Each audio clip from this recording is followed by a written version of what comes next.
Heyo! Hello. How's it going, everyone? This is your Freshly Squeezed Nerd, episode 4 podcast. I am Kenneth. I am your host for this episode, alongside with my other hosts. I got Josh next to me, How's it going? and I got Will on the other side of me. What's that? We're making a sandwich. Oh, God. What? We had pizza for dinner. Yeah. Not that kind of sandwich, Josh. Oh, God. Get that KY, really. Wow. Wow. Not even a minute into it. How's that vitamin It's water? just vitamin water, man. Apple juice. Apple juice? Is that what you're drinking? I'm calling it apple juice today. I'm drinking some kind of summer stuff. I'm hydrating myself, so Lemonade? Yeah. I'm sure it's got some of that in it. I'm staying hydrated so I don't cramp up, so It I says- can it finish says the lemon podcast. Bill. So this episode, if you listen to our last episode, we're going to be talking about... And if you haven't, you should. Yes, you should. Multiple times. Tell a friend, a stranger, loved one, pet. This episode is about video game conferences and conventions. Are they helping the video game industry, or are they hurting the video game industry? And we're going to be talking about that. But before we start off with that, we're going to talk about what we've been playing. It's been about a couple weeks since we've last gotten together, so we'd like to know what everyone's doing. Josh, I think I went with you last time, so I'm going to go with Will. I'm going to go with you this time. All right, starting off strong. Mm-hmm. So, don't give me that look. So, I've actually been playing quite a bit. Let's see. Of Dark Souls? Dark Souls. I actually have not played any Dark Souls the past 2 weeks. So, I know. You okay? I've been kind of like, for the first couple of days, I had these like scratches, like I've been like scratching my skin and like getting I need my fix, but I broke it. Yeah, I broke it, but I still think about it from time to time. But I've been playing, actually, probably like the biggest one I played, finally got around to restarting and played through The Last of Us on PS3, like start to finish, finished it. And I really enjoyed it, except when I had to do any combat in the game. I really did not enjoy that part of it. It's like my same complaint with the Uncharted games. I just feel like it's, when you're trying to shoot something, it's just really floaty, and it's just really hard to kind of shoot where you want to. And you don't really, you pretty much do the same amount of damage like wherever you shoot. Like you'll shoot a guy 3 times in the leg, they'll die, or you shoot them 3 times in the chest and they'll die. It always like does the same amount of damage, and that kind of gets annoying. But the story is fantastic, and that's why you play the game, is for the story. And I definitely recommend it for the story. It's got one of my favorite endings in a game that I've played in a long time. But that gameplay, so bad. See, I like the gameplay for Far Cry 3. So I would assume that it can be that I like the much gameplay different. for Far Cry 3 as well. Is it that much different? Then Far Cry 3, yes. Okay. I think you mean Uncharted. Yes. Uncharted 3. Sorry. Okay, well, it's about the same as Uncharted 3. Okay. I didn't like the Uncharted gameplay Wow. that much. Keep drinking your apple juice. Yeah. It's good. The game, like the gameplay works like 3 different kind of scenarios. You have your scenario where that you're gathering stuff to like build your weapons or your supplies, your health packs and little bombs and whatnot. Then you have your combat scenarios with the infected and your combat scenarios with actual people. And it just repeats those same 3 throughout the entire game. And that kind of got old towards the end, and I just kind of wanted to move on and just get to the ending of the game to finish it. But Let me ask you this then, because I thought it was a fantastic game, and I do like the combat system along with Uncharted 3 and all the Uncharted series. So let me ask you this: are you planning on getting the DLC for it, or are you waiting until they re-release it on PlayStation 4? No, I'm going to wait until it re-releases, because I really want to see how good it's going to look on the PS4, because it already looks fantastic on the PS3. really anxious to see how big of an upgrade it's going to be on the PS4, and the DLC I think I'll just wait and save that $20, and just put it towards the PS4 copy of the game. But yeah, overall, I definitely recommend playing it. It was overall a fantastic game. And then I've also just finished it today, Murdered Soul Suspect, that came out this past week. It was okay. Really short game if you like achievements. Super easy. 6 hours, I got everything in the game. Again, really good story. The combat in the game seems tacked on and doesn't really need to be there. It's kind of hard to describe. Like, you have like demons that you try to hide from, and you take them out by sneaking up behind them, and like you hold right trigger and you do like a quick time event to kill them. But the little box that you have, the little window you have to be able to sneak behind them and hit the right trigger to get that event started is kind of iffy. Like, I'll be like right behind them and I don't get the little button prompt, or I'll be like 20 feet from them and I get the button prompt. It seems like super random. But I mean, overall, like, the story was really good. Definitely not worth $60. You should definitely like rent that one, or until it's like $20. $20, yeah, $60 now. And then I've played Mario Kart on the Wii U, and it is amazing. Like, I'm telling you, go out and buy a Wii U now for Mario Kart. Really? Yeah, it's a system seller. So sure. Buy excuse me, an entire console just for Mario Kart. Just for Mario Kart. I think Mario Kart, for me, it kind of hits the number of games to make the Wii U worth getting. And I mean, because you're getting the Wii U for the exclusives. You're not going to be playing like Assassin's Creed and Call of Duty on the Wii U. You can, but is it worth it? But I mean, God help you. But most people won't, because those platforms or those games are already established on Xbox and PlayStation. People are wanting them for Nintendo games, and there's enough like Nintendo games on the Wii U to, I think, definitely make it worth buying the console for. Especially with, you got Smash Brothers coming out later this year. Right. Which is going to be awesome. But yeah, Mario Kart, I've played a lot of the online. It's really fun. Really haven't had any like lag or connection issues, which I was surprised with because it's Nintendo online, and I know they've had a lot of issues with that. But it works really seamless, and I'm always getting in a game. I don't really have to wait. And the game is beautiful. It's one of the best looking games I've played in a long time. What would you say about the stages? Are they more fun this time around? And I say that is because the last Mario Kart for, the original Wii wasn't really that fun with it. I didn't feel like. Yeah, I kind of feel the same way. The stages got kind of old. Like, there were a couple that I really liked to play, but most of the part I got when you were doing like random stages or whatever, and you get most of them, like most stages are like, oh gosh, I don't want to play this one. Right. But there's enough variety on the tracks in Mario Kart 8, like especially with the anti-grav sections, that add a lot to the game. You'll be like hit an anti-grav section, you go up on the side of a raceway, and I'll just automatically just like tilt to the left or right, just out of habit, just looking at it, and you really get into it, and it's really cool. And like every stage has some sort of cool little gimmick to get into, and it makes it just really fun to play. Now, which controller are you playing on? I've got the pad. I'm playing on the pad. I've played on like the Pro Controller as well, and it works just as well. But I've played on the Wii Remote as well, and it does not, because just the Wii Remote, you do the motion part of it, and it doesn't seem to work as well as just normal, like just analog sticks. Is there any benefit to playing on the gamepad? Does the screen get you? Like the screen, you can either have it show, I forget what all options, but the one you can have is the mini map, so you can kind of see where people are in relation to where you are, which is a nice little advantage compared to if you're just using a controller, because it doesn't show up on the screen anymore. Oh. It's just on the gamepad. But, well, I don't know. I haven't tried it just with a normal controller, though. It might show up on the screen then if you do it. I don't know. I'll have to check that out. But yeah, I've been playing that a lot. And the other one I've been playing is Mario 3D World on the Wii U as well. Mm. And again, I think that game is worth getting a system for. That game is fantastic. It's so good.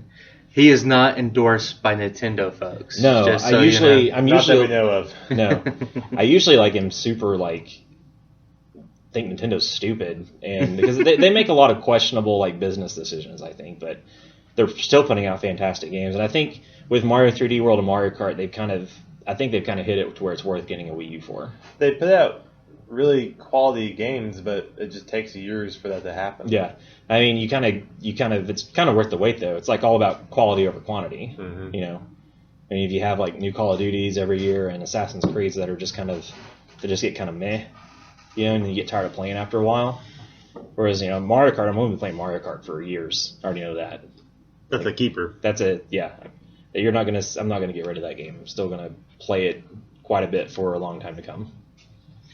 Nice. Sounds like you've been playing a lot of great stuff aside from Dark Souls. So it's nice to see you venture outside your comfort zone. We're all glad that you decided to venture out. You know, I get really angry when I play Dark Souls, and you know, it makes me sweat, and I get really hot, and it's really hot outside. So, you know, I'm trying to like, you know, not have a heat stroke. So I'm doing that by not playing Dark Souls, and that's all I've been playing though the past couple weeks. And I haven't seen X-Men yet, which I really want to. Hopefully soon I'll get to see X-Men because I know Josh liked it. Ken did not really like it that much. I thought it could have been better. I think Ken thinks it's the worst movie ever made. So I'll be glad to see it and have my own opinion on it. And then You should. They all die at the end. as they should. and just psyched about the next 2 weeks. You know, you got Game of Thrones season 9 and 10, the last 2 episodes of the season. It's gonna go down. It's gonna be some crazy stuff happening. Season 9 and 10? Episodes 9 and 10. Okay. Sorry. You're just jabbing now.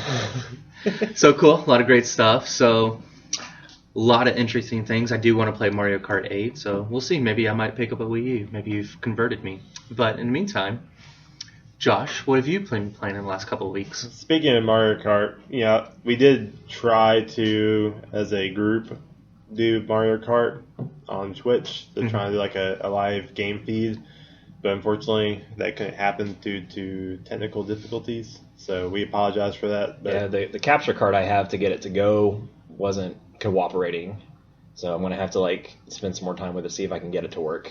But it wasn't cooperating. we do want that to happen. Yeah. You know, we would love to have instead of doing a normal podcast, have a just kind of a sit down and get a chance to see us in kind of our gaming action, just kind of sit there and play a game. And I think Mario Kart would be a great one to do that. But maybe something else. You know, it could be Call of Duty or Halo or some other game. Play Murdered Soul Suspect. Yeah, I know how interesting that would be. But so for me, the only thing I've been kind of obsessed with lately is Far Cry 3. So they just or announced Uncharted 3. Far Cry 3. Yeah, Okay. for sure. And this apple juice is telling me it's Far Cry 3. Okay. Listen to the apple juice. Mm-hmm. And mainly because Far Cry 4 got announced a couple weeks ago. And I decided that, I did like Far Cry 3 when I played the demos and stuff back a couple of years ago at a particular conference. So I decided to buy the compilation where I can play Far Cry 3 and the Blood Dragon, which, by the way, Ken, you asked me, did it come with the Far Cry 3 DLC? It does not. Ooh. Yeah. That's kind of a downer. That's lame. That's like, when the Mass Effect trilogy came out and it didn't have the DLC. Yeah, so it's $40 and it comes with Far Cry 2, 3, and Blood Dragon. Now, Blood Dragon by itself is what, $15? $15. And Far Cry 3 by itself, I think used is $25. So those two combined at the used price is at $40. So if you include the new price of Far Cry 3 with Far Cry 2, which I'm going to be honest, I'm not going to even touch. It's terrible. I think they were just doing that so they'd hope people would play it. Just throw something in there. Yeah. So I'd much rather have Far Cry 3 DLC than Far Cry 2. But regardless, it's a really good game. I kind of felt like that's probably the way that first-person shooters are heading in the direction as far as gameplay and that direction's going as far as how they're going to make a first-person shooter game. That you have a open world. You're yawning. No, I'm not. I'm sitting here describing my gaming experience for the last 2 weeks, and you're yawning. I'm sorry, sir. Some of us had to work today. Not all of us had Sunday off. Ooh. So anyway, that I feel like you look at Battlefield and Call of Duty, some of those two big heavy hitter first person shooter games that come out every single year. I feel like that Far Cry 3 is eventually going to be the direction that we head when it comes to first-person shooter games, just because of the huge open world that you get. But at the end of the day, it's still a first-person shooter game. It's a good way to like extend the length of a game because people really complain about Call of Duty and Battlefield being really short in campaign. Because campaign-wise, we're normally 6 to 8 hours, if that. And then you have a game like Far Cry, which it's got that whole Ubisoft Montreal game setup where you have your open world and you have your different like locations that you go to on there. That when you go there and you complete that objective, it opens up little areas around that, and you just really feel like you're getting your value out because there's more stuff to do. Mm-hmm. And it's not hard either to make stuff like that. It's just you put a random mission here and. Oh yeah, and they have the hunter missions, like the hunter's quest, that you have to do that stuff to get extended loot for your equipment, so you can get like more ammo and more weapon slots and more grenade slots and things like that. And then they have like the random like assassination quests where you have to assassinate this person using a knife. So it's like up close, like combat versus like shooting style. And then just the huge open world that you have. I've kind of gotten lost in all the side quests, just doing all the different side quests that go on with it. And then, of course, that's one of the games that came back in 2011, where I call it the year of the bow, where all the different games came out that you had a bow and arrow with, Far Cry and Crysis and Tomb Raider. And those are all the games that came out back then that was like bow and arrow. It was like the cool thing to do. Yeah. Yeah, there's a bow in The Last of Us, too. Exactly. In The Last of Us. So I never used it because it was awful, but... You have to get the upgrade. Yeah. It comes better with the upgrade. Yeah. Which, yeah, it's fine. I remember we hanging out back then, and all these games were getting announced. So it was like, it's like the year of the bow. Yeah. You know, I was like, that was a cool thing to have in video games, were the bow and arrow. Yeah. And you were talking about the open world shooters, and that's the way Battlefield Bad Company 1 was. That was like an open world first person shooter, but it didn't like have all the side quests and stuff. It just told the story. Like you would get a cutscene, and it would give you, we have to go over here now. This is our objective, and it would mark it on your map, and then you could just kind of, at your leisure, just go to it. And you'd have like random like firefights and stuff throughout, like on your way there. I thought that was really cool. But then with Bad Company 2, they made it just like the Call of Duty games, where it has like just scripted levels that you go through. It's kind of unfortunate. Well, speaking of that, though, I like the Battlefield Bad Company series better, even though in its linear aspect, more than the Battlefield series. Oh yeah, like Battlefield, the actual Battlefield proper series, like those characters are so transparent. Like that's a multiplayer game. Mm-hmm. Like you don't play the single player on those games. But they design it that way.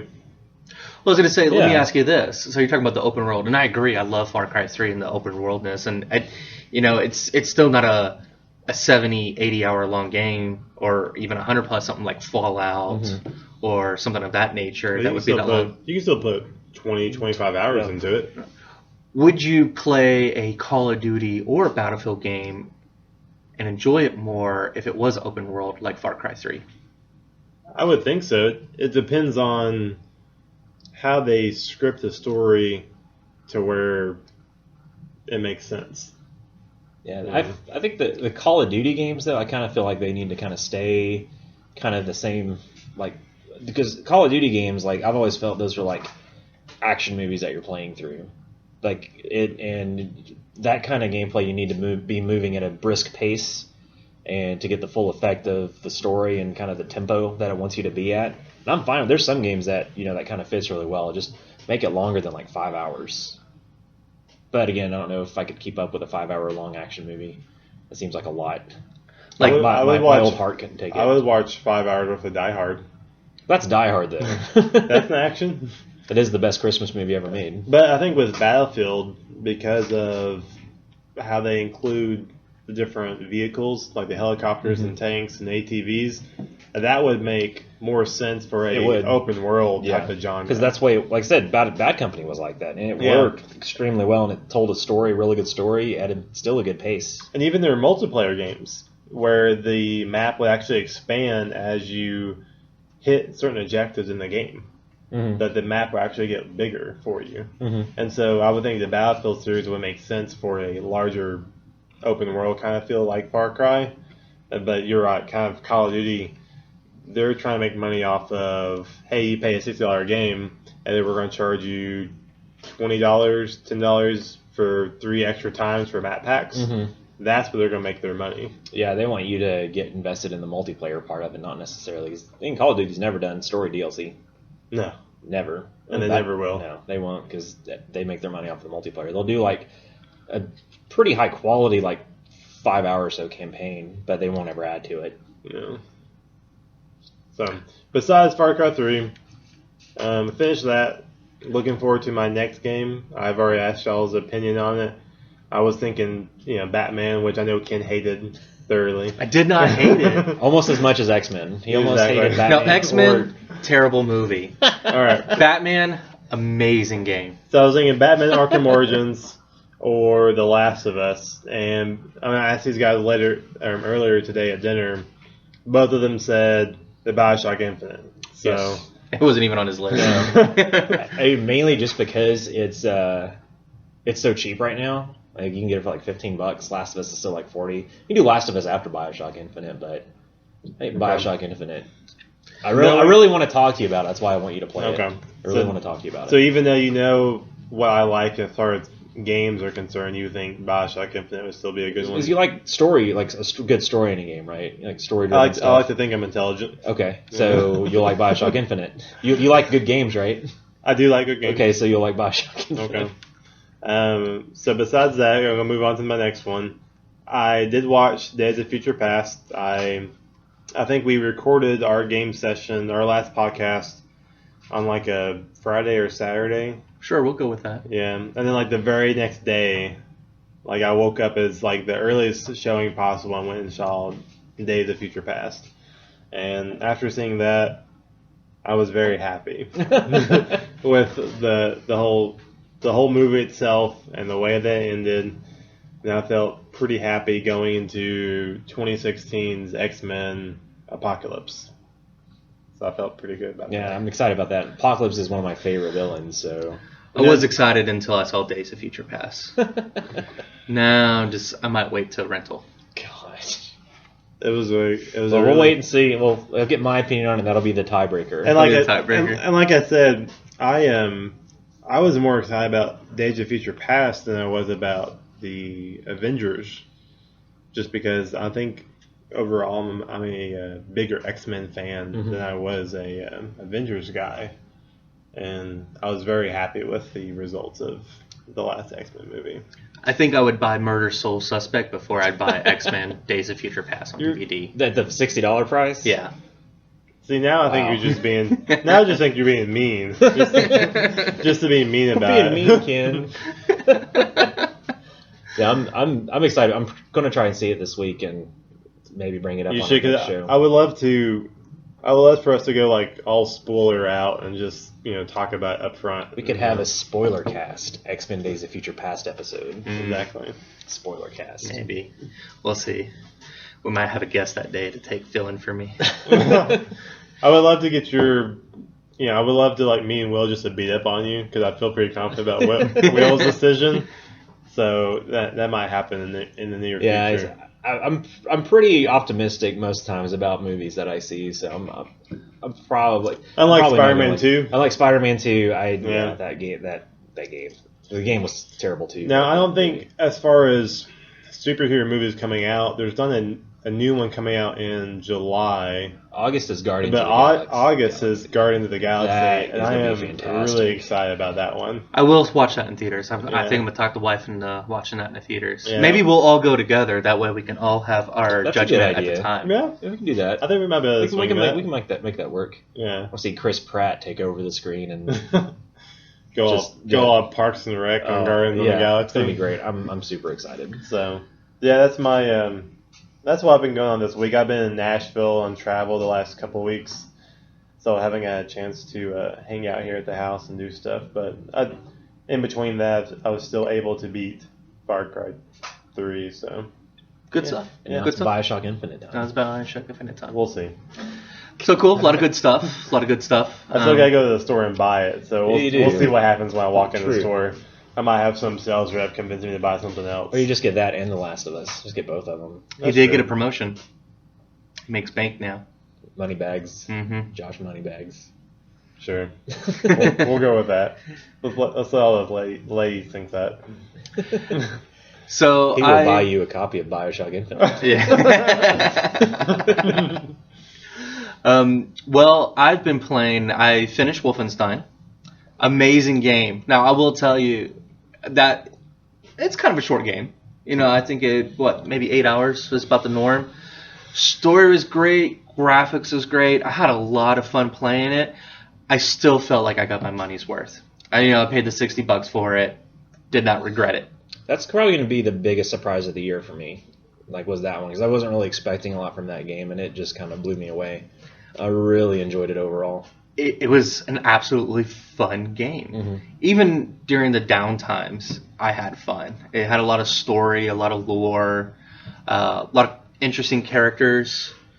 Overall, I thought it was great. So yeah, I recommend that one. Granted, it doesn't have multiplayer. You're probably going to get 8-9 hours out of it, maybe, depending on what difficulty. I did it on Uber, so I think it took me about 9 because I died a couple times more than usual. But overall, I thought it was worth it, to be honest. Did not have one disappointment in it. Yeah, I can recommend it too. Weapons are cool. The action's good. Music's good. Game good. Yeah, I don't think I did anything wrong. I mean, and that goes to show you, it's an id product. id.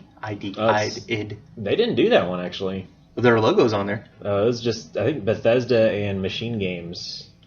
I think id might have. I think all three of them did, because id is the original people of the original Wolfenstein. I think they consulted. Yeah, they consulted with them because they own the property to it. But I think Machine Games was because it was Machine Games' first game they made. I think, which. If that's their first game, I'm excited to see what else they can do. I'd probably buy every game that they make, if it's like that. Hopes are high for them. Now I'm playing Watch Dogs, and I'm enjoying it. And I know we talked about this last time. I didn't initially jump on the bandwagon when it was first, release, and caught up in all the hype. And not necessarily that's a bad thing. I want to be a little bit more reserved with this. And overall, I'm pleasantly surprised. I don't think it's a game that I'm like, oh my god, you gotta get it.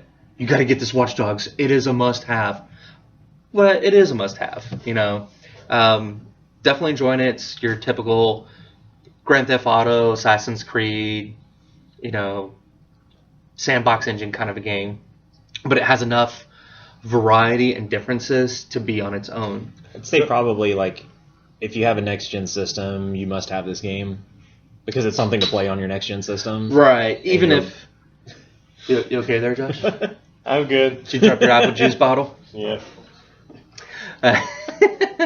My phone's on vibrate, by the way. That's what she said. It was on vibrate last time, and it was still super loud. I know, right? That's Apple for you. Way to go. But so me and Ken actually took a couple hours and actually played that game... and taking turns. You're always working, Will. I'm sorry. That. Thanks for the invite. You're always working. Thanks for leaving me out. I didn't want to hang out anyway. So we were doing, I think the first mission that I did was a stealth mission. And so we were crawling around, and now we're taking people out, doing some headshots here and there, taking some people out with, the little pistol, And I like the fact that it was a pretty seamless transition from your third-person view to the camera view, to where you can still manipulate the different devices around there. I like that section. I think we were in a parking garage at the time, and we were watching that gameplay. And Ken was very excited about my awesome headshots, how accurate I was with shooting people's heads. I was pretty accurate at that. Of course, the gameplay was very much like Splinter Cell, so I just got finished playing Splinter Cell. So you were right at home. It was the gameplay transition, the mechanics were very similar in a way, so I was just taking headshot to headshot, and he was impressed. Let's just say that. Let's just leave it at that. He had to change his pants afterwards. Well, it's like they took everything good about various sandbox engine games and threw it into that, so it makes it one giant great game. But again, it still adds enough variety, because the stuff that you can hack and create, it's like you can create stuff like you did in Assassin's Creed, but the gadgets are still different. You can create stuff to distract your enemy. You can create, these little pills, so they use this focus where it slows down time. I mean, even in some sections, it was pretty tough. Like, there was one mission that we were playing that we kept on taking turns back and forth, swapping the controller, because we kept on dying, because they would have, like, a shotgun, and we would just have a pistol and trying to sneak up on them to kill them, and we just kept on dying, like, over and over and over again. So it still had a pretty large, it was pretty difficult. Yeah, it was challenging. It was still pretty challenging, because you had to be stealthy in some parts of the game. But, it was different. But, like, it's a good mix of Ubisoft's plethora of different games that they have. Assassin's Creed, the Splinter Cells. It was different. The Ghost Recon. Sounds fun. I would have liked to have played it. You're always working. You're always working. I'm sorry, Will. Just quit your job. I'm out of beer. I'm out of beer too. This is the worst day ever. We're not drinking. You're out of apple juice. I'm out of vitamin water. I thought we were calling it apple juice this time. Apple juice. So I would say definitely, it's a definite buy. That might be the next game I play is that. Well, I'd say I've already put in about 10, 15 hours. I'd say maybe a little bit over 15 hours, and I've played some of the online. The online's really fun so far. There's a few that was a little aggravating for what I played so far. The online was really good as well too. Really, really fun. Mm-hmm. I think it's a worth buy because there's 6 acts. I've only completed the first act, and I've done a lot of. Really, Josh? How many times are you gonna drop your apple juice there, buddy? It's very distracting. I found it interesting. I haven't played Watch Dogs, but I've played Wolfenstein. I've seen a lot of ads for Watch Dogs. I think like the main characters in both those games sound exactly the same. Yeah, they're not. They talk like this. Though they have like that really like thick, raspy voice. Well, I remember you saying that, but I think that's what I think they had to do that in Wolfenstein. That type of character, It was just. It's like that Arnold Schwarzenegger, is that the way Bruce Willis. Is that the way the guy in Watch Dogs talks too? Does he have like a raspy voice when he talks as well? A little bit, but it's not high pitch. Okay. Yeah. It's not like this. He talks like this. They need to do that. They need to have like how they have like big head mode and stuff like that and like GoldenEye and stuff. They need to like have like a high voice like thing you could turn on to make like all the characters like sound like chipmunks. Or just your main character sound like a chipmunk. That'd be pretty. And try to take him seriously. Yeah. But definitely recommend buying it. It's a fun game so far. I'm probably going to play it tonight when we get done with this podcast. And I watch Game of Thrones. After that too, I don't know. I'm also moving this week, so I have to throw it in between there. So that's pretty much what we're playing. We're going to try and keep this short, because I know our other podcast has been kind of running long, so we're going to try and keep this relatively probably our shortest podcast yet. So we're going to take a quick little break, and then when we come back, we're going to talk about our main topic. So catch us in a few minutes. Woo! Woo! Yeah! All right, guys. Thank you for that little bit of break. We're back. We're fresh. We got our apple juices refilled. And I also want to take a quick reminder. Don't forget to like us on Facebook. Follow us on Twitter. Watch the episodes. We get credit for the downloads. Tell a stranger. Tell a friend. Get the word out there, because the bigger the stranger. Do what? Give a friend the stranger. Give the friend a stranger. The bigger we make this, the more things we can do, and we want to do a lot of things. And we're on YouTube and on iTunes, so we're legit. We're on iTunes. Mm-hmm. Mm-hmm. We're famous now. Yeah. We've been approved by the Apple gods. We're kind of a big deal. Yeah. So you can listen to us while you're exercising, while you're like running, while you're at work, on your way to work. We're making that sweet, sweet love. I know. Mm-hmm. Getting acupuncture done, or doing acupuncture. While you're baking a cake, you can listen to us. Naked. Maybe. Always naked. Well, playing video games. Listen to us while playing video games. Naked. Well, please, naked. Yeah. That just got awkward. But yeah, like us on Facebook, follow us on Twitter. We definitely want your support, and we appreciate all the fans that we have out there now. But now we're going to talk about the main topic. And the main topic is, I'm going to kind of give a little synopsis here. Video game conferences. And I have some numbers here. I'm not going to give them to you yet because I don't want these numbers to sway your opinions on the matter. But basically, is it hurting the video game industry? Is it helping the video game industry? Is it just neutral? Is it there? It's not really so much about the games, but the actual business aspect of it. And of course, I already have my opinion. I'm going to go last, but I want to know your guys' opinion. And Will, since we went with you first, now we're going to go with Josh on what your thoughts are. So, initially, when we're talking about video game conferences, I think in this particular aspect, we're talking more about the business aspect, how it actually affects the video game industry versus the actual game itself. A lot of times, especially in our last 3 podcasts, we've been discussing more of the game content itself. You know, whether a game is good, whether a game is bad, what do we like about it, what do we not like about it. In this instance, we're talking more about the business decision for doing video game conferences. You think about E3 coming up Monday. You know, we're in June at this point recording this podcast. We've had some of the PAX already occurred. We're going to have more conferences occur after E3. I think it's a necessary evil to do this because it's purely advertisement. This is all plain and simple. This is what the conferences are. It's just, you know, at the end of the day, it's advertisement for their game to sell more. And correct me if I'm wrong, but next week when E3 happens, you're going to be able to watch this online, on the television. Well, I don't know if on television anymore because G4 isn't an actual TV station. Yeah, Spike TV. I don't know if Spike TV's doing Spike anything. TV might do something on it. But like on your console, on the internet, you're going to be able to get some type of coverage on this live, you know, in some regard. It's all about the advertisement, and that's basically what they're doing. So it's a showcase. It's a pony show, a dog and pony show. They're going to show you, hey, this is what we got. This is the new games coming out. Here's some, you know, cool gameplay trailers. Here's some great, you know, videos of it. Buy our game, spend your $60 on it because we put a lot of money into this and we want you to do that.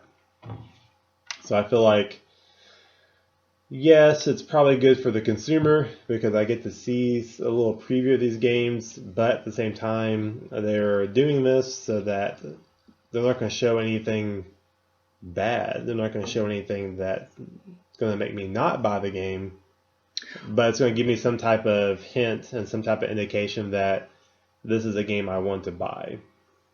Well, I don't know about the bad part real quick, just to kind of go a little off topic. You remember, I don't know if it was the last E3 or the E3 before that, but the laser tag Ubisoft was trying to push out. You couldn't tell me that wasn't pretty bad.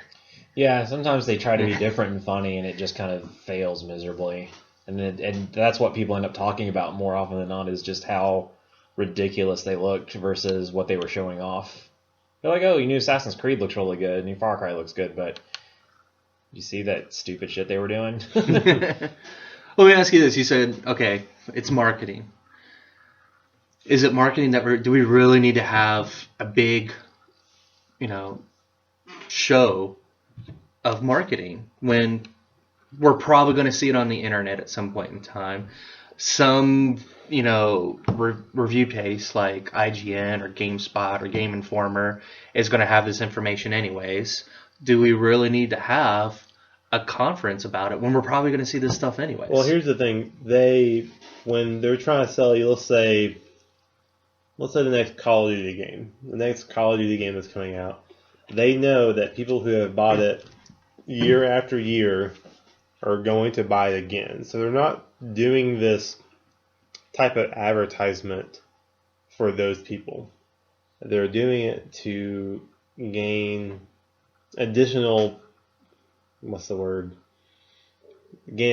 people to buy this game on top of that, because they already have a baseline of, okay, these select demographics are going to buy this game.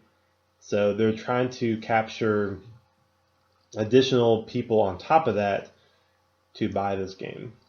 And that's what they're doing for it. And some degree of it is to continue to keep that excitement for it, because if it's kind of like if you have no publicity on it, then it's going to kind of deter. It's not going to keep fresh on their minds. So they're not going to buy edition. They're not going to be as excited about it when the game comes out to buy on day one, because as we both know, if they don't buy it within the first 60 days of the game release, then that's where that game developer makes most of their money in that first 60 days. 60 days beyond, they don't gain as much money because the sales kind of drop off significantly. So I think it's they're trying to capture additional demographics on top of the people that are going to buy it year in and year out. Where we would normally buy it, they're trying to find those people beyond that. If that makes sense. Yeah, I see. Well, you kind of touched on a little bit, Ken, of what kind of my opinion was on it. I kind of feel like it's kind of losing its relevancy just because of this beautiful thing we have called the intranet. It's, because Nintendo doesn't even do a big press conference anymore.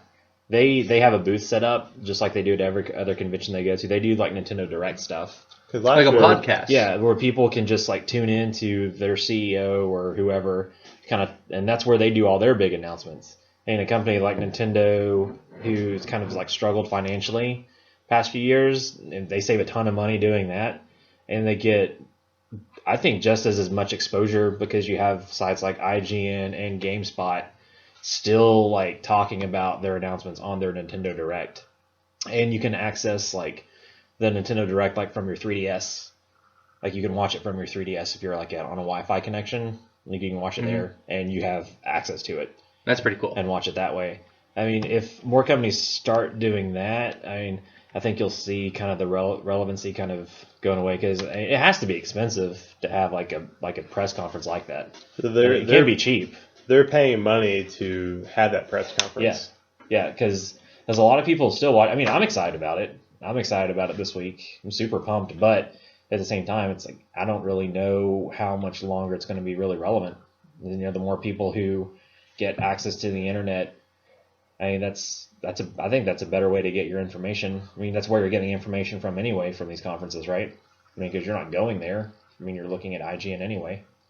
Okay, so here's my thing, and I kind of started it out with, I was going to go with Josh and I was going to go with Will. I was kind of hoping that you would jump in and kind of get a little bit of your opinion, because I wanted to turn this into more of an open discussion than a back and forth. I'm going to give you some numbers now, because it kind of pretty much got your idea, and pretty much got your idea to a degree. So I'm going to give you some numbers. This year alone, there's over 65 conferences. Granted, people only know probably some of the bigger names like E3, PAX, Tokyo Show, things like that. But there's actually 65 game conferences this year. That's not including all like the cons, like Comic-Con. That's not? BlizzCon. No, that doesn't even include that. That does not include like BlizzCon and Comic-Con. If you factor that in, I stopped counting over 100. Okay? Which, granted, Comic-Con and BlizzCon and those other ones doesn't have a heavy focus on video games as like E3 or PAX or Tokyo Show. There, though. But they're still there. So that's why that's still kind of relevant. And these are some numbers I'm going to give.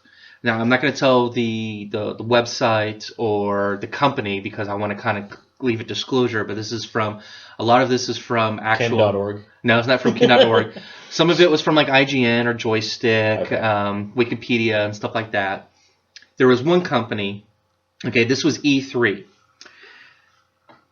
600 square feet for a booth at E3 cost them over $100,000. And that doesn't include all the equipment they had to bring, if they were giving out like freebies, flyers, the people that had to pay for that. That got into about $250,000.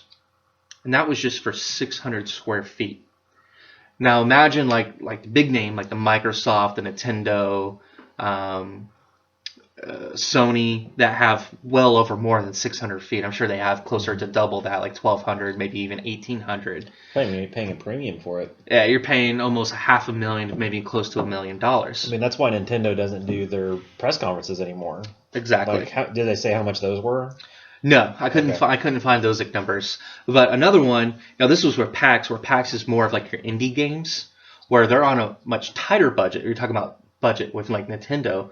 Indie developers are on a much more budget because they don't have that financial backing of a developer yet. They're trying to get their name out there. That's why they're creating these games. They're creating it in their basement or a garage, or maybe some have an office, but some don't. So at PAX, now this was 100 square feet. 100 square feet cost them $1,300.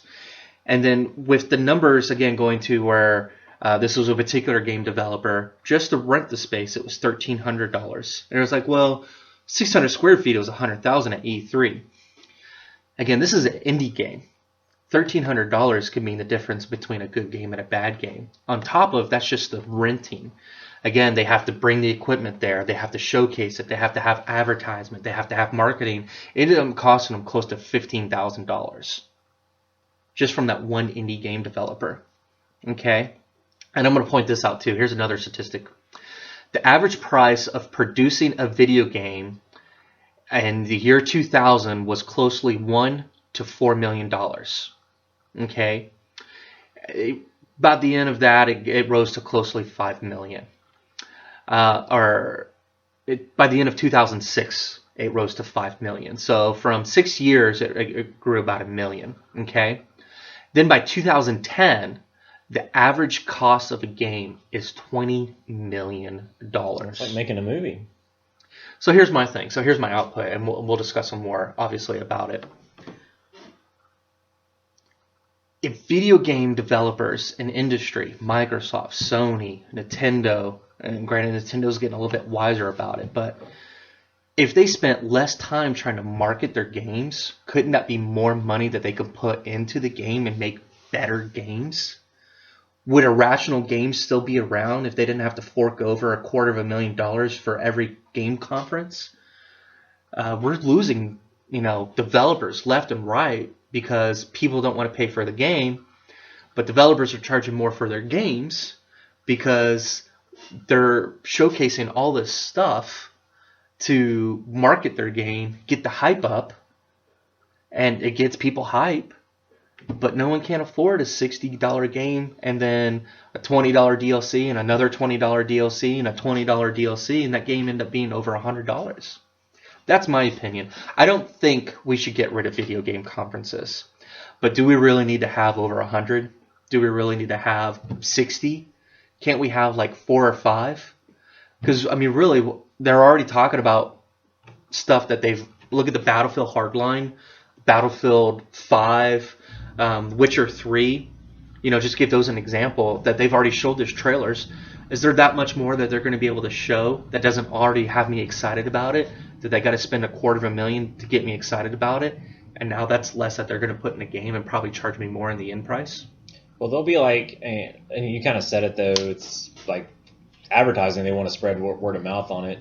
If they show off, like we were talking about Witcher 3, because they put out that trailer earlier and how awesome it looked, and they show it off at E3, they have their booth set up and they're showing it off, and IGN plays and IGN loves it and it's their game of the show. That's like high praise.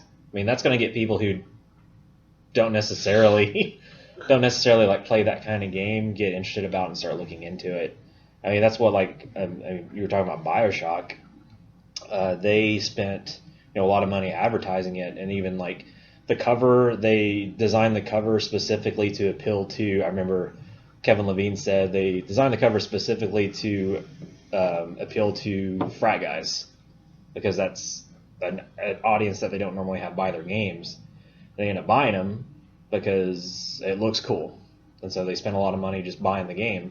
But then you have like the game conventions, they're expensive, but it's a way to advertise. Advertising, even if it's not a convention, is expensive anyway. And you look at your different TV spots. If you advertise during the season finale of Walking Dead, that's going to be expensive, probably more so than what would it cost to have a booth set up at a convention. Well, don't get me wrong. I'm not saying to boycott conferences. I am. I'm excited about E3. I'm excited about E3. Mm-hmm. I am looking to, but do we really need to have that many conferences? No, I think I agree with you there. They don't need that many. It almost seems like I get, like, I'll go on IGN and I'll look, or GameSpot or 360achievements.org, and I'll look, and they'll be talking about reporting from Comic-Con or PAX. I'm like, I don't really care. Because I already know the stuff anyway, because I see the stuff already online. You know, I've already seen, you were talking about, they do those reveals on their own anyway most of the time. Like, it's E3, I think, is necessary just because it's kind of like the Super Bowl of game conventions is E3. And, you know, if I remember when Nintendo didn't have a press conference, like, I think 2 years ago, was it their first one? It was a pretty big deal. Yeah, it was a huge deal. Everyone was like, oh, Nintendo is done. Like, it was, like, really bad press that they didn't have, like, a press conference at E3. And then I think the Nintendo Directs have worked out really well for them. But, yeah, it's kind of, if you don't have a showing at E3, it's bad. But I don't, like, necessarily think that you need to have a showing at Tuscaloosa video game convention. Well, they're already talking about adding more because, you know, we have PAX East, now they're making PAX West. That doesn't even include PAX Australia. And a lot of this I was PAX Antarctica. Maybe, you know, give it another year. And they're looking at that as just more of like a tourist attraction for that town anyway, because people will come in from all the surrounding areas and pay money to go to that, and they'll pay money to the hotels and food vendors and all this stuff. I mean, that's an opportunity that the town is looking. That's why the town wants it, is so they can bring in more revenue. Hotels and restaurants, and things like that. Well, I was looking at some of the ticket prices too, and I won't go over the numbers of that. And it almost seems like they somewhat kind of get their money back from the ticket prices, but E3 doesn't sell tickets anymore because it's close to the press. It's close to the press. So where do they make up their money? And like you said, it's the Super Bowl of conventions. You would think they would actually want to get some of that money back. Well, I know when they do like the streaming and stuff online, they have advertisements on there.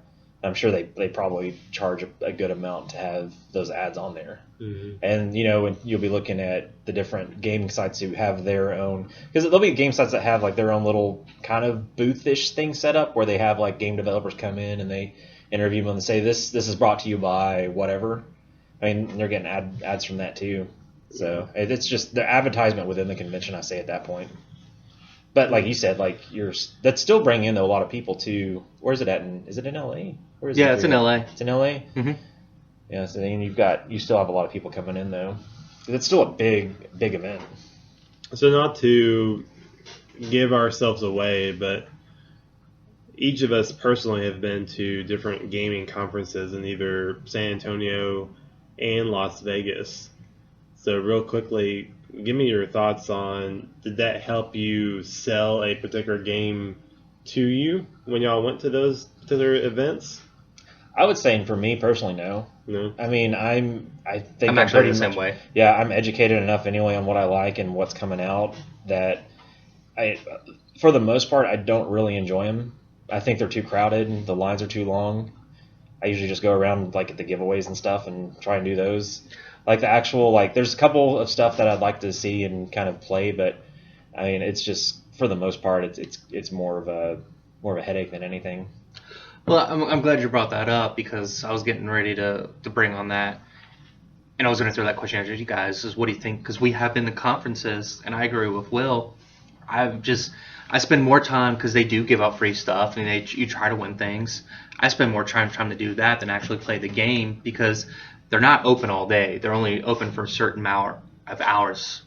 And if you want to play a particular game, chances are there's going to be a line, and that line is going to be huge, and you might spend all day just trying to play that one game when you know it's going to be a game that you're going to want to buy anyways. So why not try and get I'm going to feel rushed too when I'm playing it. I'm going to feel like I have to kind of play it as quick as I can because I got like 150 people behind me waiting to play too. I'd rather just go out on the town and drink beer. Apple juice. Yeah, apple juice, sorry. I would go to the nearest apple juice bar and just drink there. See, when I went to those conferences, I didn't have to necessarily play the games, but I had to at least walk up to the particular booth and at least watch the gameplay in action. Because if I just watched the game, that gave me pretty much all the information I needed to say, okay, this is a game that I want to buy or don't want to buy. I don't have to necessarily have the controller in my hand and actually play through the mission or play the multiplayer map, but just see the game in action. I can make enough educated guess say, okay, yeah, this is a game that I want to play versus not want to play. Mm-hmm. So I didn't have to, like, say, wait in the long lines to figure that stuff out. Yeah, I don't get the whole point of waiting in like a line of like 3 or 4 hours to play a game for like 15 minutes. For a game that comes out in 6 months, you're just going to buy. I would just wait anyway. Yeah, you're going to buy the game, Yeah. so why wait in line to play it?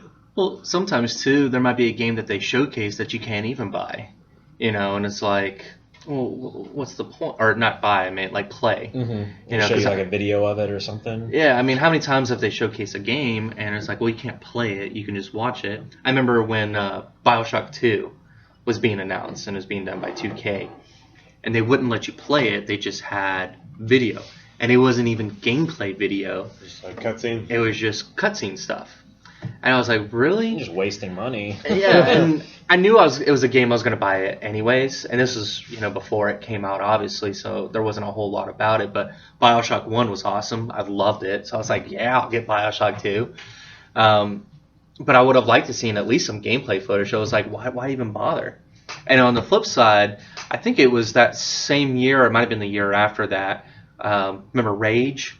Mm-hmm. Now, Rage, you couldn't play it.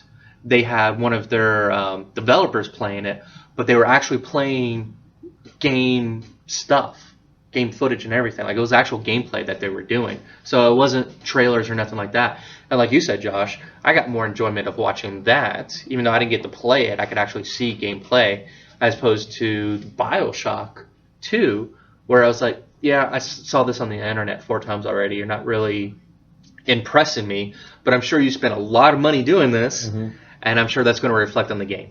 Yeah, it's like what I was saying before. Like, I already I know what games I want to get. I mean, it doesn't really appeal to me to get to play it early, I guess, especially for just that short amount of time. I don't know if it's going to be something I'm really looking forward to playing. I want to sit down and play it. I don't want to be, because they have time limits on those things too. You can't just sit there for like an hour. Like, you have like maybe like 10 minutes. And you have to get off. Like, I don't want that. I just want to be able to experience it. And I don't know, just playing a game for like 10 minutes, I don't think is worth the whole hoopla that people go crazy for. And the whole goal is when you show up to this conference, that hopefully, more than likely, you're a part of some type of publication. A website company or like a newspaper or IGN or GameSpot or something like that. So they're trying to show you the best of what they have to offer for this game at this time. Mm-hmm. Yeah, the game's not completed yet, but we want to show you just a sample of it to make you say, hey, this is a great game for what I played for it. Based on what I see today, you should buy it when it comes out. That reminds me of another point. Like, you've heard a lot of backlash on the internet about Watch Dogs not looking as good as it did at E3 last year, mm-hmm. or when it first got announced. And there was like, whenever it came out, everyone was like, it looks terrible. It's like downgraded from the announcement trailer. Same with like Dark Souls 2. I mean, it was a completely, that's when I did play early at a convention, and it looked a lot different then as compared to what it looked like when I got the final copy. It was downgraded quite a bit. And at that point, it's like, why would you do that? Like, what was the point? Like, you're just going to like piss a lot of people off. I mean, I didn't really care because I wanted to play the game and I loved it. But there's people who just on the internet just went nuts about how it was incredibly downgraded graphically. But I think, like y'all are hitting on, is like what you showcase. I remember a convention where I'm a huge Gears of War fan, and this is when they announced Gears of War 2, and I was super excited. And we actually got to play, but we didn't get to play the campaign. It was actually online. But what they had it set up was just 4 on this side, 4 on the other side. And we got to play, a full match. I had so much fun doing that because we actually had developers behind us talking about, yeah, you could do this. Why don't you try this and do this? And they had, on the other side, another developer doing that. And it was great getting to experience the new stuff that you can do while playing in a fast-paced combat situation. And in that type of area, too, not very heavily marketed. I think it was just like a pre-game showing. So they weren't even finished setting up. We just kind of got an early viewing of it. We were in just regular, chairs, fold-up chairs, regular fold-up tables, And I had more fun and experience doing that than all the flashy stuff that went about me. I couldn't even tell you if they had marketing around or if they had a big Marcus statue or a chainsaw, because I was more focused about the game and having fun that this developer was telling me what to do and all the new stuff that I can do. So it's kind of like, why not have a convention and just kind of keep it simple? No flashy lights, no, half-naked girls.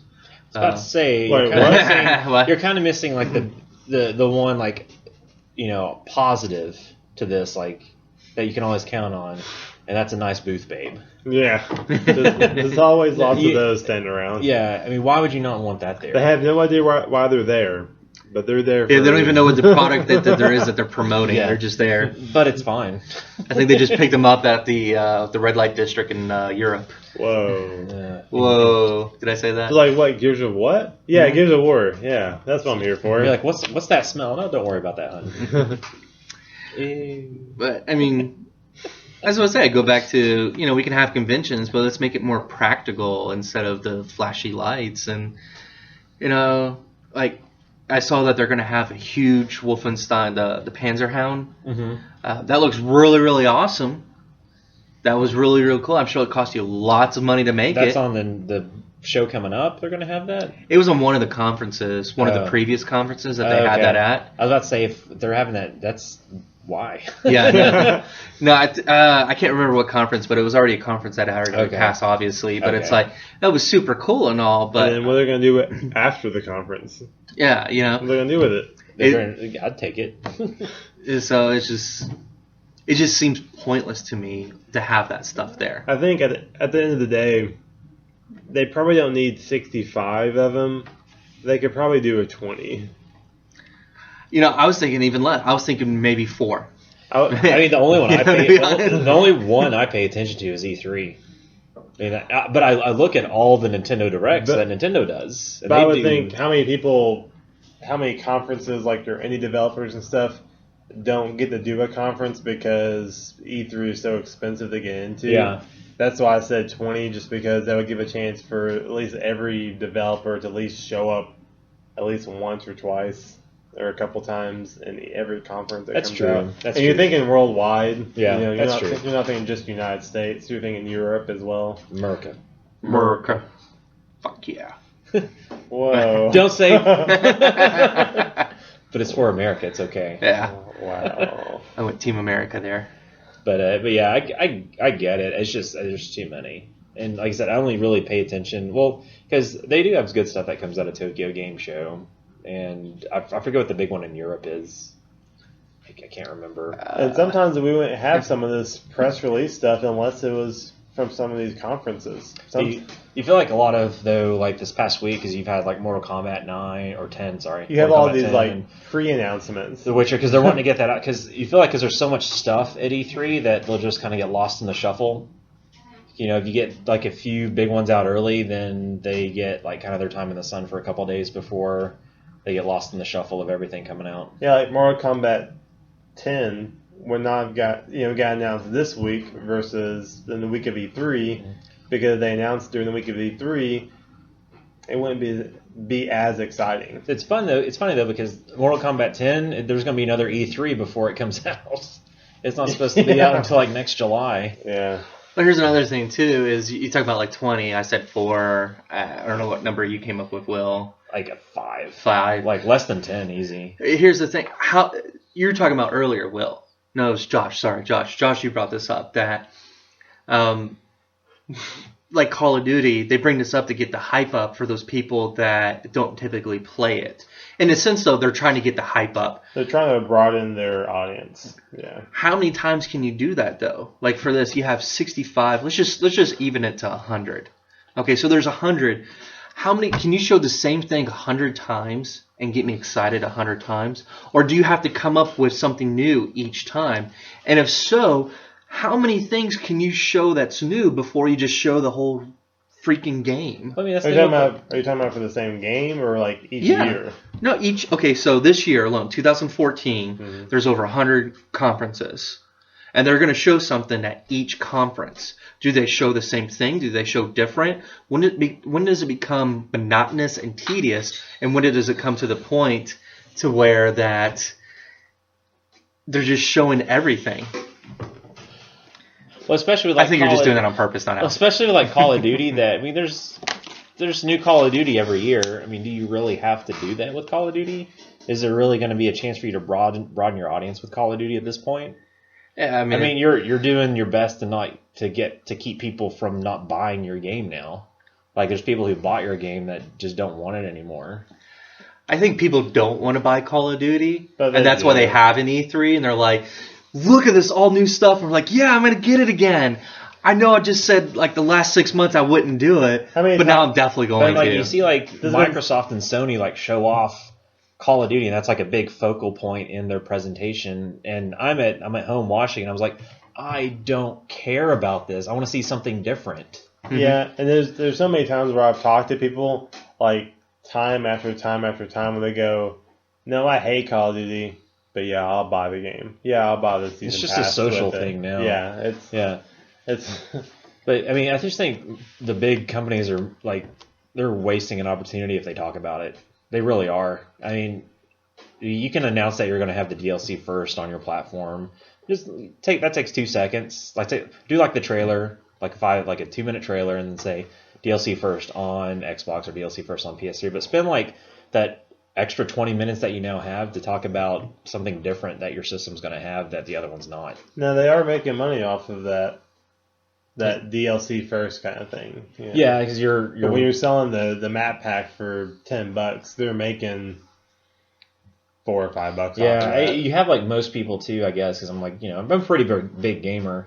Just whenever I see something Call of Duty, I just kind of roll my eyes at it. It's like, oh my god, I'm tired of hearing about it. It's always there though. Yeah, but a lot of people get excited about it. And I understand they want to, more people get excited about it than not, I guess. But I mean, I think you'd be better off just kind of showing off something different, because it's still going to get announced that your platform is going to have the DLC first and stuff like that. It's still going to be up there, and you can still advertise it that way whenever they do Call of Duty commercials.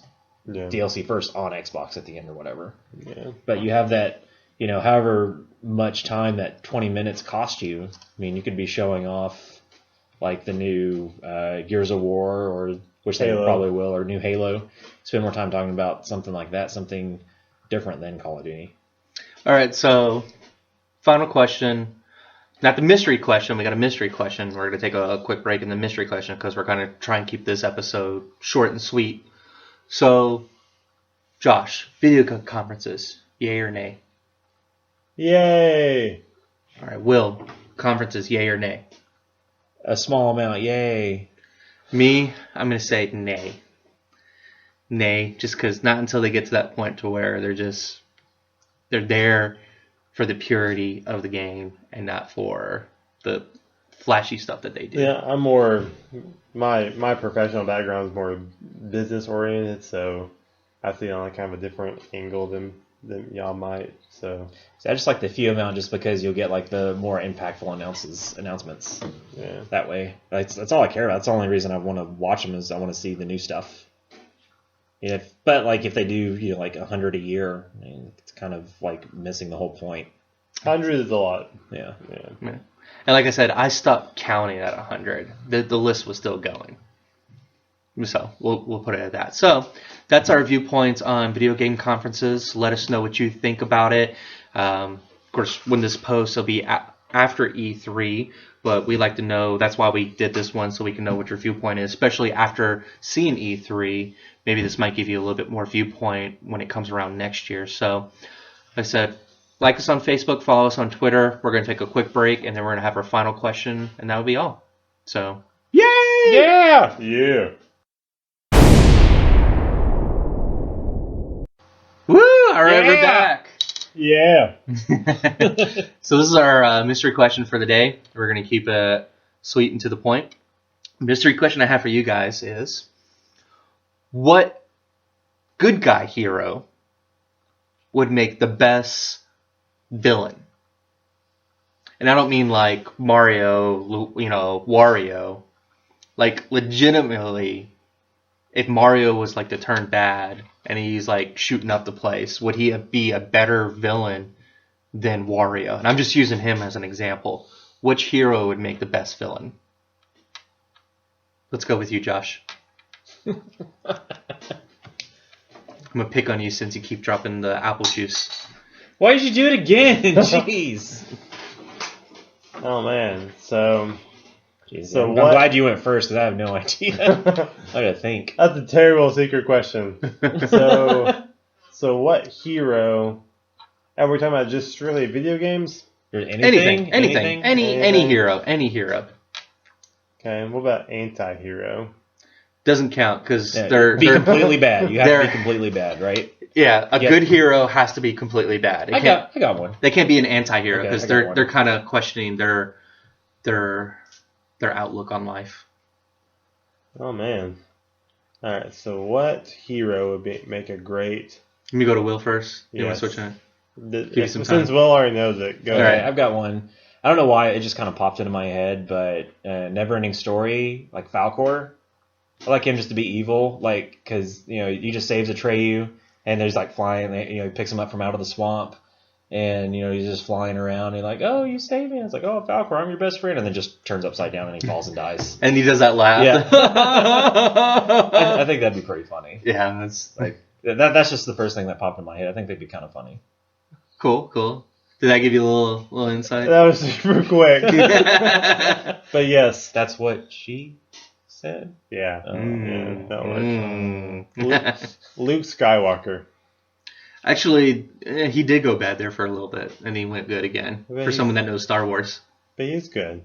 But he did go to the dark side. So that doesn't count? That doesn't count because he already went to the dark side. This is someone that has never tapped into the dark side, so to speak. Never has been evil, and he is evil. And he would. He or she. What about Han Solo? He was bad once before. Yeah, he was a smuggler. Good. He was bad and then went good. Seriously? Do you mean to repeat the question? All right. Why don't you go, Ken? You go, and then Josh goes. All right, I got one. Okay. Jean-Luc Picard. That's actually what I was gonna say. He was Borg though for a little bit. Oh no! Actually, I was gonna, but not by choice. That's not his fault, though. That wasn't by choice. From your own free will, he goes. So what if he just he just went to the Borg and said, "Hey, can I be Borg?" Actually, I was gonna say Captain Kirk. Okay. Yeah, that'll work too. Okay. So we both went Star Trek on that one. We did. So yeah, because you look at say Picard or Kirk, and they're kind of that epitome of standing up for the right thing, the Prime Directive, the Federation Charter. They're there to protect the Federation and its its ship and its crew. But at the same time, they had that tenacity to, on the other side, they could be as vicious, as relentless. Yeah, as they want to be. Well, he said Picard was captured by the Borg and made a Borg. Mm-hmm. And I thought that was really cool. And they did a really good job as kind of that kind of role that they were trying to stop. And there was an episode called Gambit during the Next Generation series where Picard was actually captured by a group of bandits. It was a 2-part episode, so it was one of the extended episode seasons. That was Ken this time. That was Ken. Where he was actually attacked, and he had to. His alias was now become like a bad guy. He was like a pirate, like a space pirate, and he had to kind of be that bad guy throughout the episode as a like undercover in a way, and it kind of gave you a sense of what Picard could be if he was a bad guy. I can't remember if that was season 5 or season 6. I can't remember which. It was called the Gambit series. It was like Gambit Part 1 and Gambit Part 2. But he was essentially a bad guy during those 2 episodes, and that was a good episode. Kind of gave you a sense of what Picard could be if he was a bad guy. Yeah, you could like say anybody. You think like you try to make like an X-Men be a bad guy, but I think they've all kind of been bad at some point, right? Yeah, that's why it's kind of tough. Seems like most of them have anyway. Well, like say like ones you've liked, like Wolverine. Wolverine's been bad before, and Spider-Man's been. I don't know, like when bad, he was Venom. It's bad and the black suit Spider-Man, or just ambivalent, But the reason I said Kirk was look at when Khan. You know, whichever one you want to look. You can't really look at the remake because Kurt is the one that died. But spoiler. I like how we say spoiler after that we already spoiled it. Well, the movie's like 2 years old. Yeah. So. Kirk in the new series is kind of like a spoiled brat. But look at the original movies. Okay, when Kurt fought against Khan, it was actually Spock who died, and Kirk went after Khan. Yeah. Right. You kind of saw spoiler, like 20-year-old spoiler. Yeah, it's 20-year spoiler. Probably more than that. Like but you saw, Kurt kind of tapping a little bit into his dark side a little bit, and he would be a badass villain. I would say everyone's evil. Yeah, so everyone has that dark side. Yeah. That's why I think I like Dexter so much, because he's not a bad guy in a sense, but he does bad things. He's got his dark passenger. Yeah, his dark passenger. And then the show just became the means bad. justified at the end. The writers became the villain of that show. So that was just a quick question. Feel free to give us your own opinion. What hero you think would be the best? So we try to keep this short. We're going to try and keep them short for the most part. Just let us know what your feedback is. If you like them long, if you like them short. That's what she said. And again, like us on Facebook, follow us on Twitter, and wait for us. We have Josh with our next episode. That would be episode 5. Do you have a little bit tidbit of what's gonna in store for us? Or you want to keep it a secret? I'm gonna keep it a secret just because I'm gonna keep it a secret. Okay, so it's a secret, folks. So once we find out, maybe I might leak it on the internet. I feel like we may talk about E3 a little bit next time. Yeah. E3 is gonna be a big part of it, because there's going to be so many things announced that we don't know about, that hasn't quite came to the light yet. I'm hoping there's some really good announcements of some games coming out. I'm thinking, Fallout 4, maybe some Mass Effect 4, maybe some other things coming out, that Gears of War 4. Mm-hmm. I want to see more on Halo, new Halo. Well, Halo, yeah, 4. Halo. No, 5. 4. So Halo 4 remastered. A lot of the 4 games, the Assassin's Creed Unity and the Assassin's Creed Comet, I want to see kind of differences between those two. So our next topic might be post E3 discussion versus like Project a particular. Beast. What's that? Project Beast. Yes. Okay. Maybe New Souls game. Is Be sweet. Is The Last Guardian actually canceled, or is it not canceled? Who knows? Just cancel the damn game. I'm tired of hearing about it. I was like super excited about that game when they first announced it, and then now it's just like I don't even care anymore. They pretty much talked about that game since the PS3, like PS2 the first years. PS3 was out. Since the Ico, the Ico and the Shadow of the Colossus bundle came out. They've pretty much been talking about The Last Guardian since then, and that's been years ago. So what has that company been doing? Are they just sitting around, just like drinking coffee and? Well, they had their probably apple juice. Their main like president or head honcho guy left like halfway through development of it, and that caused them to like cancel the game. And they still got a whole staff. But they did have a whole staff, and they had someone come in and take over, and he was like, "What the hell is this game you're working on? It makes no sense."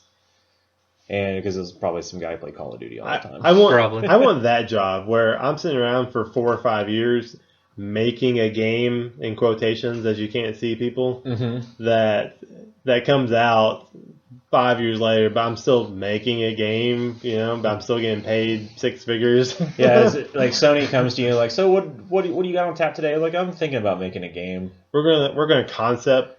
Yeah, I've got this idea that we're gonna sit around and think about. I started like 10 minutes ago, and I'm gonna think about it a little more. Like for 4 years. Yeah, they're like, okay, here's a bag of cash. So that's our thoughts. Hopefully you enjoyed them. So I'm Ken. I'm Will. And I'm Josh. And you've been freshly squeezed. Ow! Wow!